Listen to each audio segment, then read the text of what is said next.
Orphan poor folks, head on home, ho. At those words, I stood up. So did Alice, as I looked at her. Seems like this was a waste of time. I heard her mutter softly. It appears I wasn't the only one who caught that. I saw Kevin slightly shrug his shoulders. While internally smirking, I was about to leave, but then I stopped and turned back. I'm closing my account, you know. At that, George looked baffled, going, huh? Without responding to him, I decided to leave with Alice. Once outside, I immediately called my secretary. Have you got the time now? Actually, I want to close my current bank account and switch to a different bank.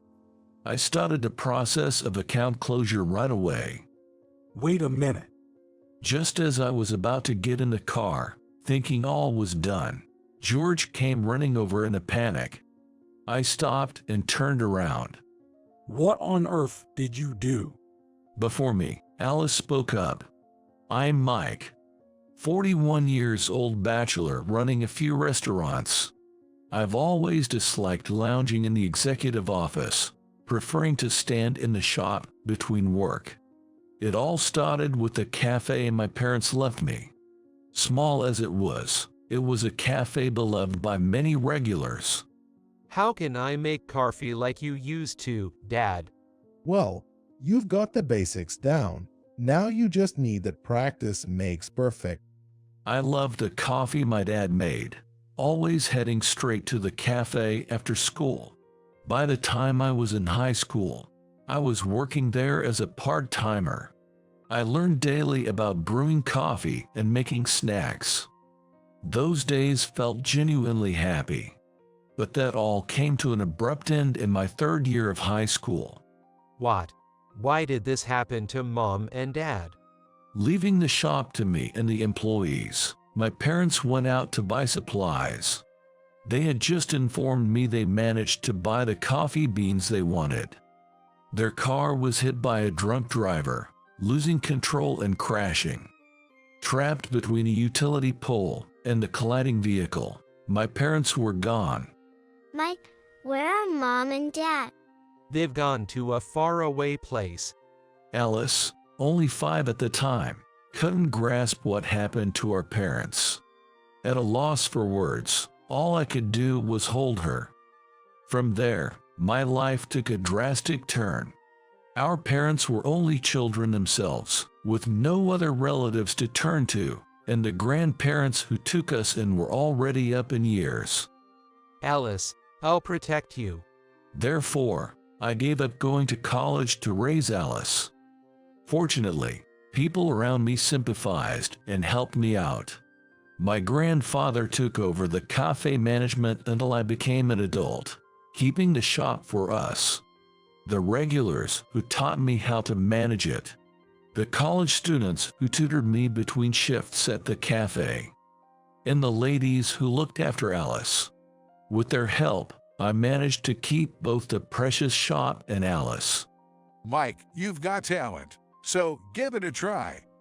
Then I got to manage the stores of those men, who were regulars of my shop, and before I knew it, I had become the owner of several eateries. Thanks to this, I could afford to send Alice to college, which I'm truly grateful for. And remembering that gratitude, I worked hard every day. Oh, Mike's at the shop today? Yes, so I'll brew you an exceptional cup of coffee. One day, I responded with a smile to a regular who noticed and spoke to me while I prepared coffee. By the way, how's your sister doing? Currently, I've entrusted one of the shops to Alice. She's well acquainted with it from hanging around there since she was young and has smoothly managed it after studying business in college. When I shared this, he asked, "Does she have someone special?" Indeed, Alice has no boyfriend, let alone any male company. She's kind and beautiful like our mother, and while she's not without admirers, she once said she was too happy with her work to care. Nevertheless, I wish for Alice's happiness too. Actually, I know a guy her age. He's a competent banker, but due to his quiet nature, he's single. Alice prefers quiet over loud people, so it seemed like a good match. Therefore, I contacted Alice during my break. Well, it's a good opportunity, so I'd like to meet him, she replied, so I agreed to arrange a meeting. The regular was pleased when I told him. But I should mention something. He then started to speak seriously. It seems the guy's parents are somewhat problematic. His father is the head of a bank, known for being quite stubborn. His mother, too, enjoys looking down on others from behind his shadow. You should have told me sooner. Hearing this, I began to wonder if I should call it off, which must have shown on my face. Well, it's just a rumor. Don't worry about it. He said this with a laugh, but it's hard not to be concerned. I might as well check it out. Muttering to myself, I decided to ask a detective friend to investigate. I then informed Alice about the rumor. I see. Well, I'll meet them and see what they are like, she decided. So we're going ahead with the meeting. It's about time. Alice is considering marriage. I murmured, reminiscing about the past. Alice clung to me a lot as a child, perhaps because of our parents' absence. She had hardly any rebellious phase, always wanting to help with my work, growing up to be a caring sister. I guess I'm getting old. Reflecting on this made me feel somewhat warm inside, pondering the swiftly passing years alone. Hi, how are you, Mike? Hi, fine. How are you, Sarah? When I showed up at the cafe today, I was greeted by the shop manager, Sarah. I have immense trust in Sarah, who has been working here since the old days. I heard about it. Alice has a matchmaking meeting coming up, right? Sarah asked with a curious look. I just chuckled and nodded in response. Yeah, that's right. Alice is finally getting married. I guess I'm getting old too. She mused, to which I replied, she's not married yet, and shared that I had been thinking the same thing yesterday. That made her giggle. We really are alike, aren't we? Speaking of which, do you have someone special, Sarah? Not at all. My love is this cafe. Like me, she's single and without a partner. Though not much different in age from me, her youthful appearance could attract many. I wonder what Alice's partner is like. Tell me more about him later. Sarah and Alice are close like sisters, sharing similar interests, and often going out together on holidays. About that, it seems her parents might be a bit troublesome. I mentioned sharing the rumors. Sarah looked concerned. Is everything going to be okay? For now, I've asked someone to look into it. You always act fast. As we were talking, the cafe door opened. As I glanced while greeting, there stood a guy in his 20s. I thought he was a new customer, but something about him was familiar, so I observed him discreetly. Excuse me for interrupting. Have you been working here for a long time? Yes, quite a while. Did you used to feed a school-age child here? Puzzled internally, I nodded, remembering the cafe's long history of welcoming children. The man said, I thought so, and looked at me. I was taken care of here in the past. I looked at him intently, recalling a schoolboy from many years ago who resembled him. Could you be Kevin? Yes, that's me. Thank you for back then. He replied with a slight smile. After having his coffee without much conversation, Kevin soon left. I think I've seen that guy at the bank before. Sarah remarked. Banker, and about the same age as Alice. I thought, realizing the connection to Alice's potential match. Could it be? What's wrong? Oh, nothing. I shook my head, deciding it was time to focus on work. Better to leave the thinking for later. All right, back to work. I'm counting on you, boss. Hey, don't tease me. Then we both resumed our work with a smile. A few days later, the day of the matchmaking meeting finally arrived. I can't believe the venue is here. It must be a coincidence, but it feels like fate. The venue was a well-known restaurant I frequented. Next to me, Alice was sporting a similar expression. We were shown into the room, and after a while, the other party came over saying, "Sorry for the wait." The first to enter was Kevin.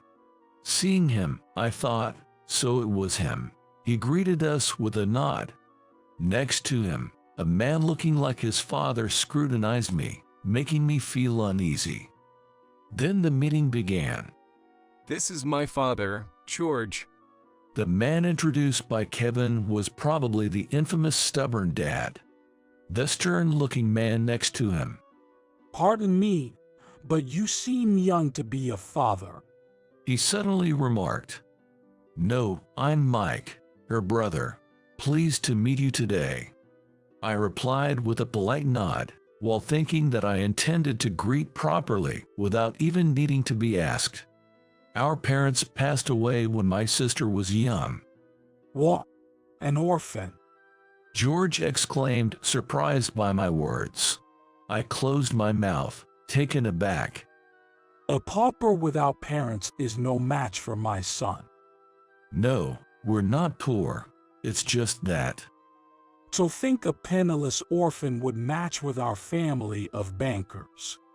I tried to counter, but he wouldn't listen, exemplifying his reputation as a stubborn father. Dad, stop it. Keep quiet. Kevin tried to intervene, but was ignored. Glancing at his mother, she too had a disdainful look, silently judging us. I didn't want Alice to be part of such a family. As I turned to Alice, she was intently staring at them. Just as I was about to ask her what's wrong, the final straw came. Orphan poor folks should just go home. At that, I stood up, and Alice did the same. It seems like a waste of time, then. And I could hear the slight tremble in her voice. Sharing our sentiment, Kevin slightly shrugged his shoulders. I was about to leave but stopped and turned back. I'll be closing my account, then. At this, George was bewildered, uttering "huh." Without further response, I decided to leave with Alice.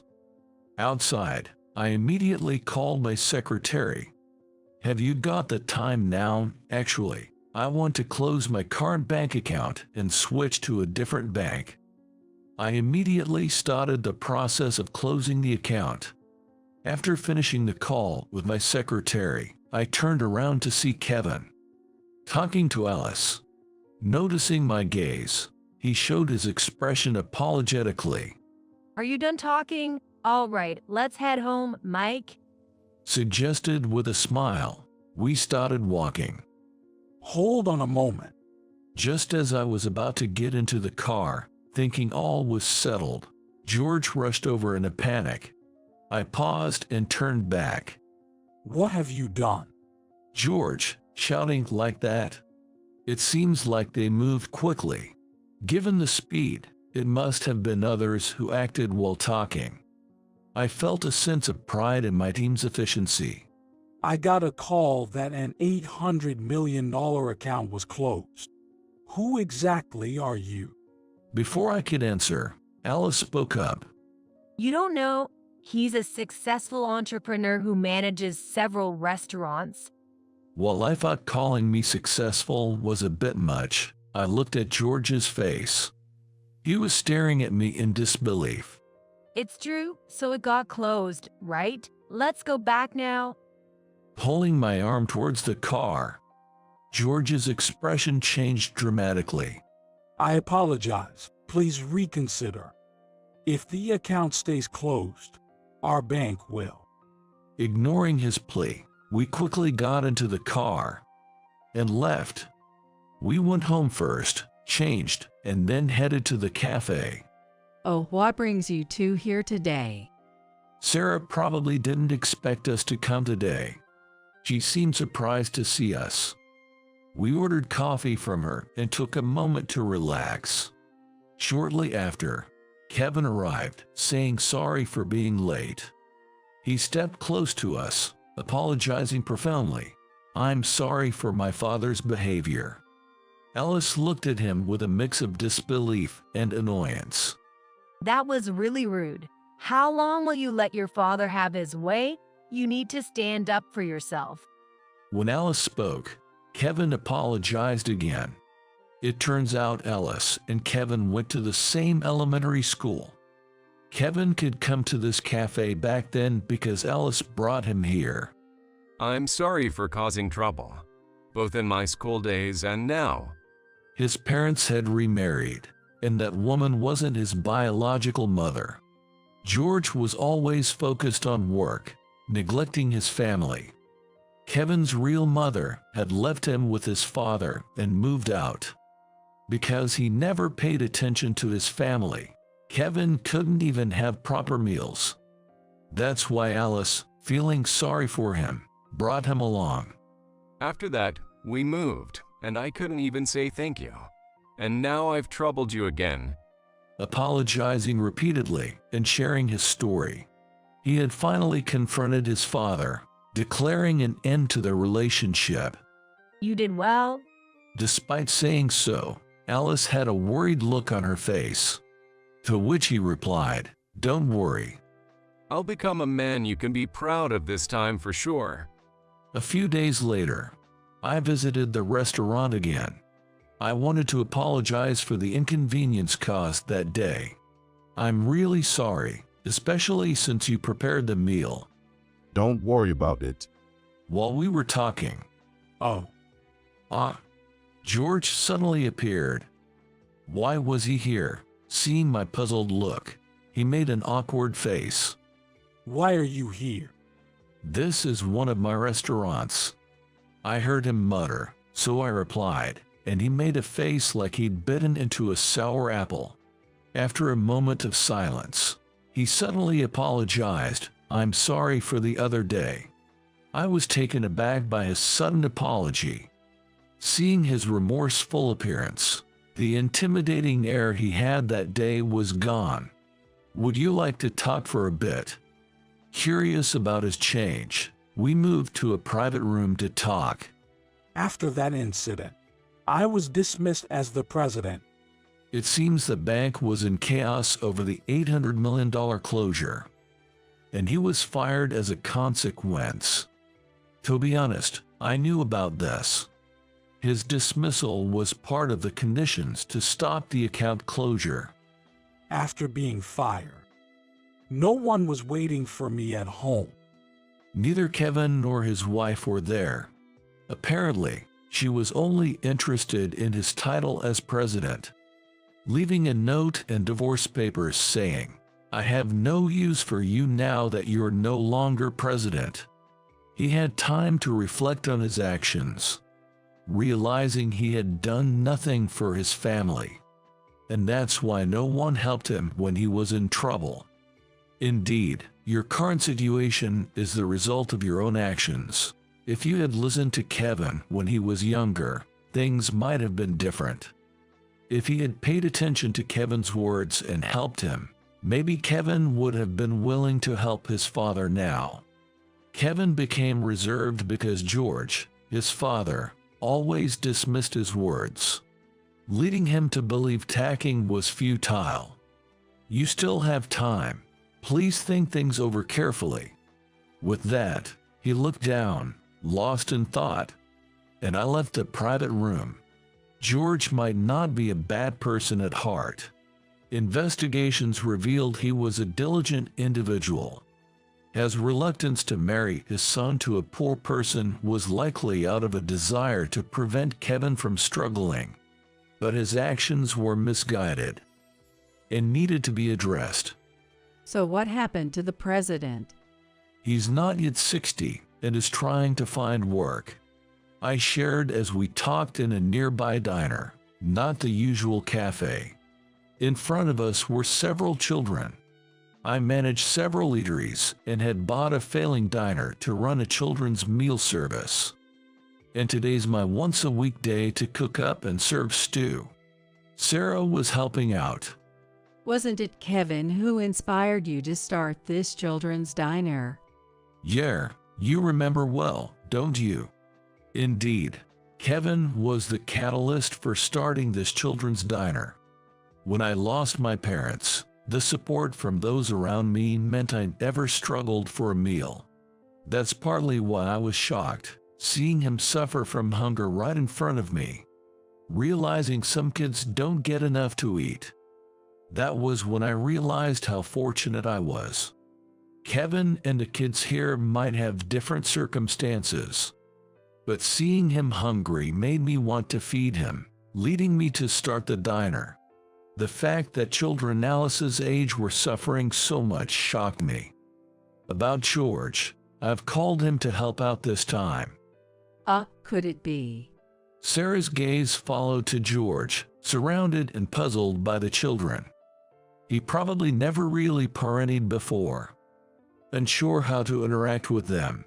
He forced sacrifices on Kevin before. First, I wanted him to see the reality of kids who can barely eat. George had lived as a banker, reaching the position of bank president, but that narrowed his perspective. I invited him for unpaid help to learn. That's so like you, Mike. Which I pretended not to hear, stirring the stew. This stew, taught by my mother, is popular with the kids. Hey Mike, I've come to help. Announced Alice as the stew was ready. She was followed by Kevin, both surprised to see George surrounded by children. All right, the stew's ready, let's serve it. Sarah and Alice nodded, smiling. Even Kevin and George, still bewildered, began to help. Seeing them, I smiled too. Afterwards, my world changed significantly. Seeing the children full and happy seemed to make George reflect. Deciding he could live on his savings alone, he began volunteering actively. What I needed was to be more considerate of others, he said. Yet, he tried to stay away from Kevin, his biggest victim, considering it his way of making amends.